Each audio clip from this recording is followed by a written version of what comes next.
English shorthand dictation at the speed of 120 words per minute. Transcription number 7 from Sir Kailash Chandra magazine. Get ready. Start. Now, I would like to say that with this measure we are now adapting, to my mind, it will not be possible to have this system or any other system functioning effectively. The number of clauses that we have included are so restrictive and rigid that it will not be possible for any system to function in this country. If at all it is able to function, it will be able to function with a lot of difficulties.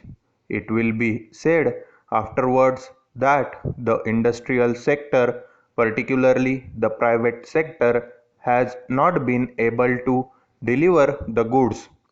I would like to warn the government that if anything happens in the future in which industrial production or production in the private sector has not gone up, it would be not because of any lack of efforts on the part of the private sector, but because of the measure that we are now adopting. I have mentioned several times how this particular bill is very restrictive and how it will hamper the normal growth of companies in this country. It is a pity that when we are on the threshold of the second 5-year plan, such a measure should be placed in this house. I would now like to make a few observations about the speeches of some of the honorable members here. Shri Ashok Mehta justifies the restrictions on managing agents by saying that managing agents are no longer the main source of finance. He also argues that profits have been high and will continue to remain high, and therefore we would like to see the managing agents being paid on a sliding scale. He is in the habit of referring to a number of books and making quotations from a number of them published in America or in other countries, and particularly by some of the professors. I would also like to mention to him that even when companies are floated, it requires a certain amount of confidence amongst the investing public, and it is because a particular firm is managing a particular company that this confidence is created in the investing public. Even there, as the Honorable Finance Minister has said, there is a sort of overall tight control.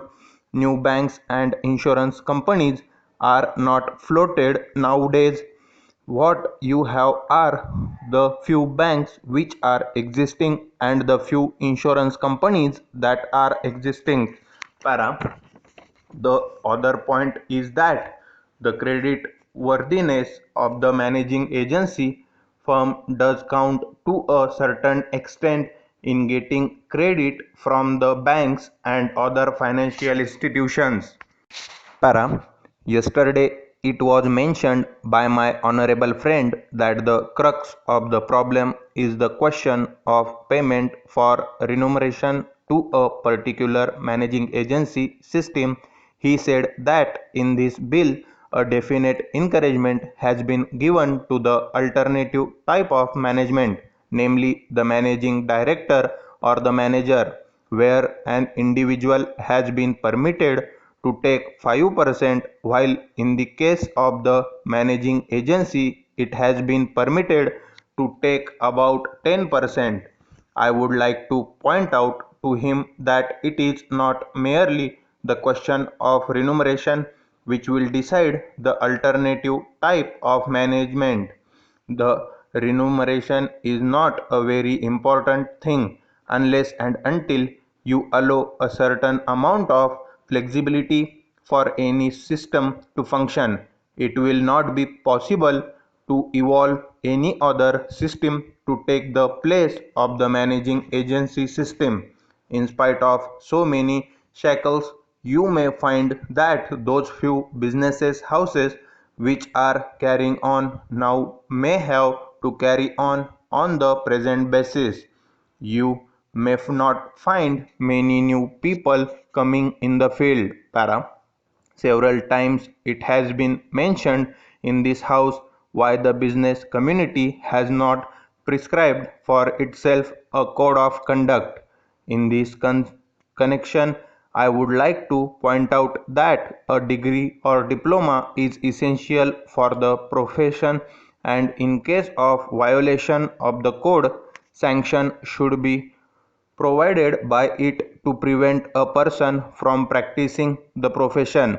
Today, even Ashok Mehta and Shri C.C. Shah can set up a grocery shop and become businessmen. Nowadays, lays down any condition for starting business and nobody can prevent others from continuing it. But I would like to point out that with regard to the code of conduct, there is a certain amount of ethics and there are certain standards and traditions on which business houses function. If a particular firm has not got proper ways of managing its business, you will find that the business house will find it difficult to function and it would be difficult for it to command the confidence of the business community. It would not be possible for it to function as effectively as a firm which has been proper ways of managing its business that is sufficient as a code of conduct.